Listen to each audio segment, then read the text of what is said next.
One of the most common problems I see with incorporated doctors isn't actually spending too much. It's actually paying themselves too little.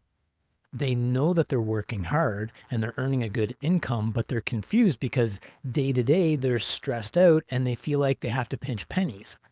The opposite also happens. Some doctors pay themselves more than they need from their corporation without realizing that they're reducing the value of the corporate tax deferral. My name is Matt Pointer, and I'm a flat fee certified financial planner.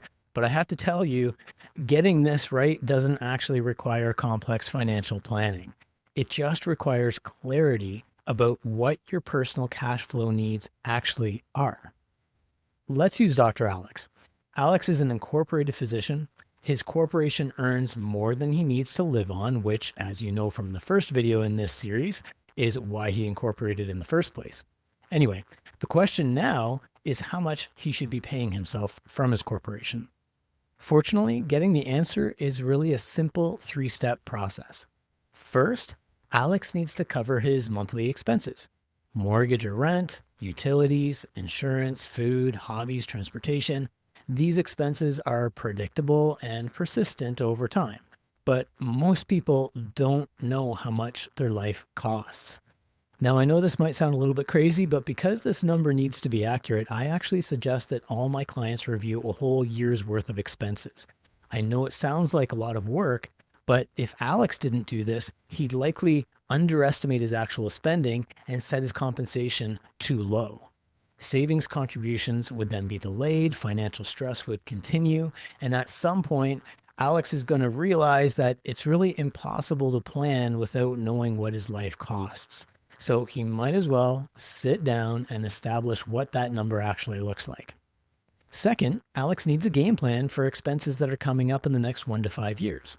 Cars wear out, homes need work, travel. It's really easy to ignore these expenses until they arrive and then withdraw a lump sum from the corporation. That's often much less tax efficient because large one-time withdrawals are more likely to be taxed at a higher marginal tax rate. Or even worse, you could go into debt by financing a vehicle or using your line of credit. Instead, save for those big expenses consistently and keep that money safe. Alex smooths out those withdrawals over several years by paying himself slightly more in advance, setting those savings aside in something like a high-interest savings account for each goal. This can allow the money to come out at a lower average tax rate while leaving more inside the corporation to continue growing tax deferred. It also clarifies the savings process. Alex knows what that money is for, where it's held, and how it fits with his other goals. And when the time comes to actually spend it, the decisions are really straightforward and, importantly, stress-free. Third, Alex knows from the second video in this series that he needs to fill his registered accounts. In my experience, when compensation is set too low, people still spend, and it's the RRSP and TFSA and maybe RESP contributions that tend to suffer. And as we saw in the previous video, that just leads to more tax and less wealth over time. Paying himself enough to fill his registered accounts consistently, Alex knows that he's optimizing long-term flexibility and planning. So, Alex has 3 money buckets to fill: monthly spending, 1 to 5 year savings, and registered account contributions. Add those up and take into account income taxes, and Alex knows exactly how much compensation to take from his corporation. So that leads to how Alex structures his pay.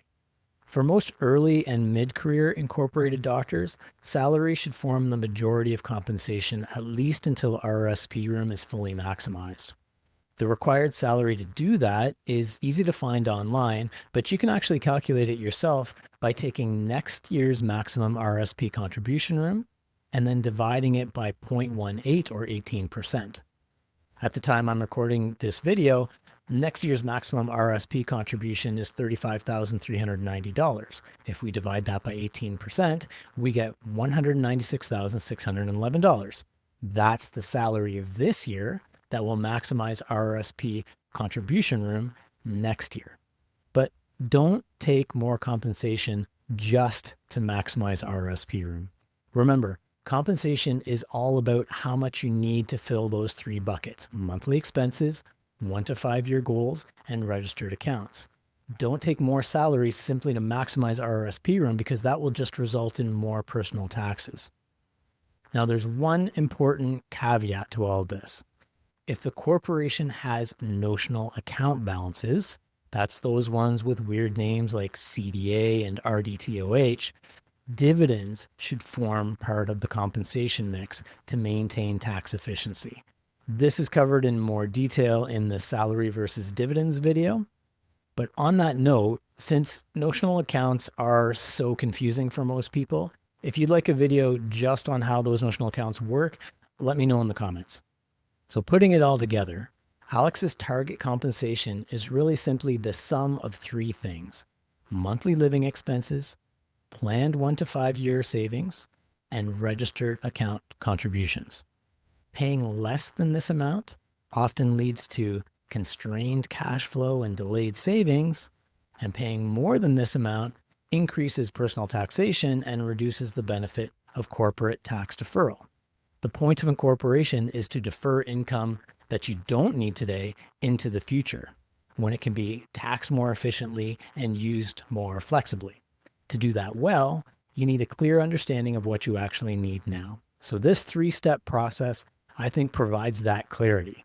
It aligns personal pay with real expenses, avoids unnecessary financial stress, and gives you the confidence that the corporation is actually doing its job.